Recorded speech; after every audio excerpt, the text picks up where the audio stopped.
Today's Steelers Talk mailbag is sponsored by Hexclad. For 10% off some premium cookware to get today, go to hexclad.com/chatsports. And yes, it is the Week 13 mailbag right here on Steelers Talk. And before I get into your questions here in just one moment, make sure you click that subscribe button to join the most interactive Steelers community here on YouTube. We have weekly live shows and we got weekly watch parties where you guys get your voices heard here among Steelers Nation. And then also during the live shows, you get the opportunity to ask your questions and get on these mailbags. So make sure you click that subscribe button today to have your voice heard here in Steelers Nation. And with that, I'll pause and open up for questions. We got $20 super chat from Gary Reynolds. And he says, TJ Watt for Defensive Player of the Year. And I couldn't agree with this more, Gary. I think that when you look at the numbers right now, TJ Watt is the superior player if you're comparing him to the other Defensive Player of the Year candidate here in Myles Garrett. Now, of course, we hate the Browns here. I mean, FPD, right? But we got TJ Watt here who has more tackles, the same amount of tackle for losses. He's got more sacks. He's got one less forced fumble, but also keep in mind he has a fumble recovery for a touchdown this year in a key moment against Myles Garrett's Browns to boot. And then when you look at the most important Saber metric that NFL GMs look at to determine the value of players, points above replacement, TJ Watt is 5 points higher than not only Myles Garrett, but the rest of the field. Myles Garrett ranks number 2 among defensive players in this category. TJ Watt is absolutely running away with this right now, almost worth 30 points by himself this season. He's been absolutely fantastic. So 100% TJ Watt for Defensive Player of the Year. Then we got a $5 super chat from my friend and longtime watcher Dominic Schrader. It says, need to trade Tay, talking about Diontae Johnson, for a second-round pick from the Giants. This draft class is loaded. Replace him with Tez Walker or McMillan. Also draft King or Lassiter. And Dominic's right, man. This draft class is absolutely loaded. But George Pickens is also very young.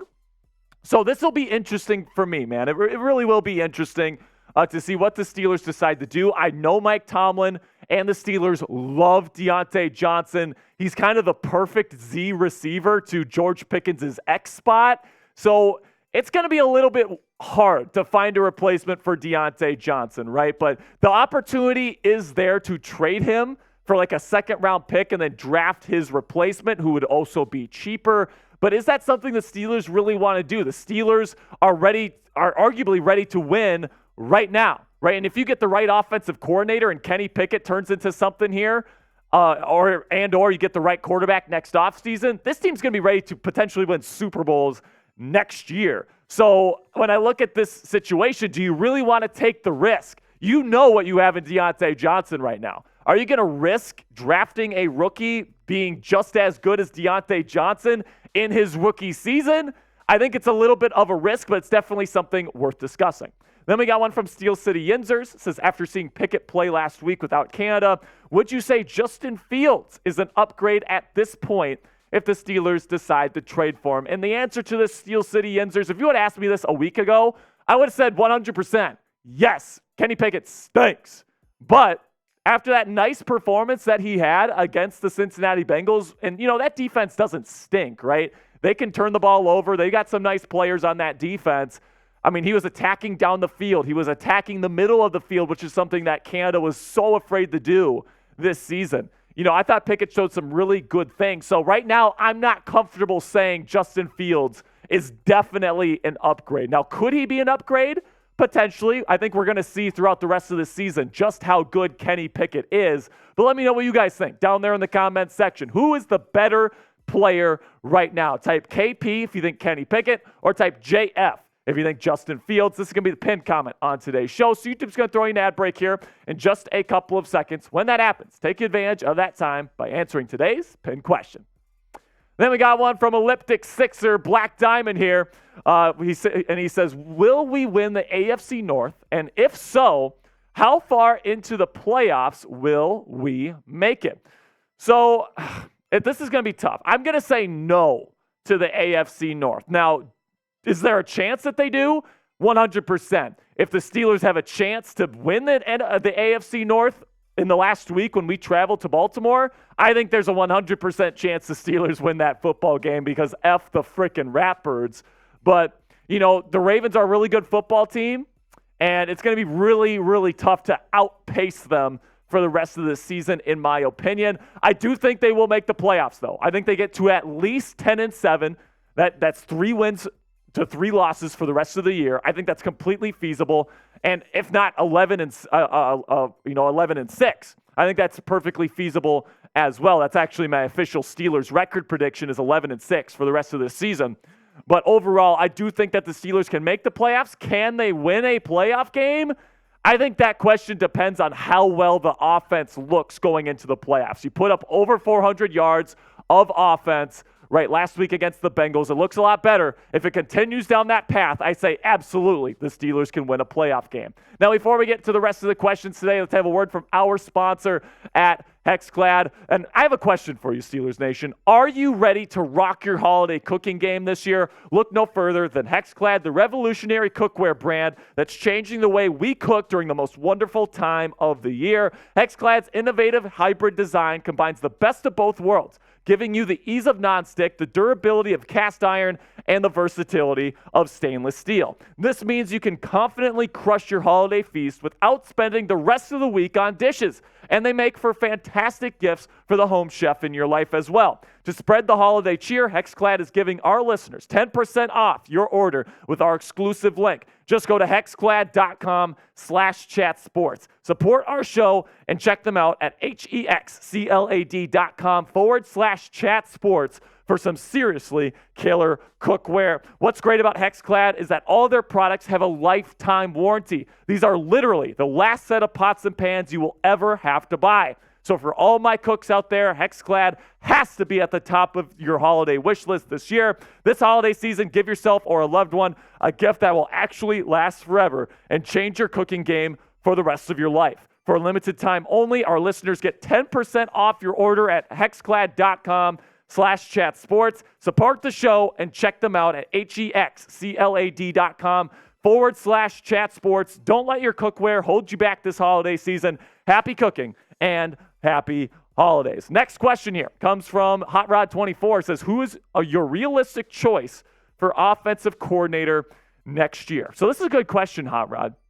And if I could pick one person, I would pick Eric Bieniemy, Kellen Moore, Chris Forrester from the 49ers, or Darrell Bevell, the quarterback coach from Miami. Those guys are at the top of my list. All right, but if I have to guess who is going to be the offensive coordinator moving forward, my best guess is Byron Leftwich. He's got all the connections to Mike Tomlin and the Steelers organizations. He's a former Super Bowl winning offensive play caller. He runs the same exact offense that Bruce Arians ran here in Pittsburgh the last time Mike Tomlin won a Super Bowl. It just seems like everything is lining it up for it to be Byron Leftwich. Now, Leftwich isn't at the top of my short list, but I wouldn't hate it if Leftwich is the guy. I think that he has a sound offensive structure, and I think he would be fine as the next offensive coordinator of the Pittsburgh Steelers. But now it's your turn. Let me know down there in the comment section. Who do you want the next offensive coordinator for the Pittsburgh Steelers to be? Do you want it to be, Eric Bieniemy, Kellen Moore, Todd Haley? Let me know down there in the comment section, and don't say Antonio Brown. All right, now we got one from Ryan here. It says, what's your opinion about how Broderick Jones has been playing, and has he been the best tackle from the draft so far? So I think that Broderick Jones has played freaking awesome. He has completely transformed the Steelers' run game. You look at the Steelers' rushing numbers from before he was playing, and it was Chukwuma Okorafor at right tackle versus after, and Broderick Jones started playing at right tackle. It's night and day, and right now the run game is actually the main engine of the Steelers' offense. You can make an argument that starting Broderick Jones has had just as much of an offensive impact as firing Matt Canada, and that is saying something because Matt Canada's offense was terrible. All right, so when I look at this right now, Broderick Jones has certainly been the most impactful rookie tackle at this point. There's a lot of really good tackles in this league, so it's tough to tell if he's going to be the best tackle moving forward. But in terms of who's having the best rookie season, I would have to say out of all the guys that were drafted in the first round this year, I got to give it to Broderick Jones. Then we got one from Noah Hood. What's up, Noah? And he says, I know it's way too early to look at the draft. It's never too early here on Steelers Talk, man. And he says, but as we stand right now, who would be your first-round pick, assuming it's in the 20s? I think I'm looking at Kalen King. So, obviously, I still have to do all my draft research, watch the film, all this different stuff. So my opinions on this is completely based on conjecture and based on what I've seen on TV and the little amounts of film that I've seen on some of these top prospects. So if you're sitting in the 20s and you're the Pittsburgh Steelers, let's assume that you're not drafting a quarterback, all right? You look at what the Steelers need. They're probably going to need a slot wide receiver. They might need another outside receiver if they trade Diontae Johnson. You're going to need a center. You might need a guard, potentially. And you might need another tackle. Let's see, what other needs? You need an inside linebacker, most likely, and probably another corner. So, there's lots of good players. Somebody I'm going to keep my eye on for sure for the Pittsburgh Steelers, Cedric Van Pran, the center out of Georgia. He is an awesome center. I can't wait to dive into his film, and to bring him in right away to replace Mason Cole, I think would be bloody fantastic, and it would really get this Steelers offensive line on the right track, in my opinion. Super interesting. We're going to get more into the draft coverage here moving forward, but for me, I'd say Cedric Van Pran. Then we got Young Noticeable 25. Says, do you think just because we make it to the playoffs, Kenny will be our guy in 2024? I would rather get another QB. Look at what we're doing with a mediocre. So what I would say, Young Noticeable, is that I want to see Kenny play the rest of the season. Last week, he played a lot better. It wasn't a perfect performance. Still missed some key throws and missed some key reads. If you want to actually see my All-22 film breakdown of last week's performance, it's on my Twitter. Coop, if you can put my Twitter up on the L3 right now. I am at Jack_Sperry if you want to check out my film analysis of Kenny this past week. But I really do think it depends on how Kenny plays the rest of the year, right? If he's consistently leading the Steelers offense to 400-plus yard performances and he starts putting points on the board, I honestly don't think you can replace him. Now, can you bring in another veteran to potentially compete with him?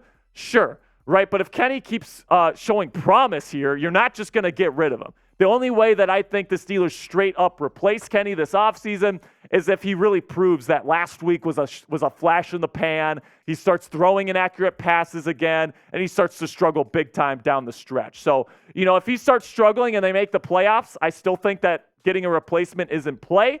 But it's really going to depend on how Kenny Pickett plays for the rest of the 2023 campaign.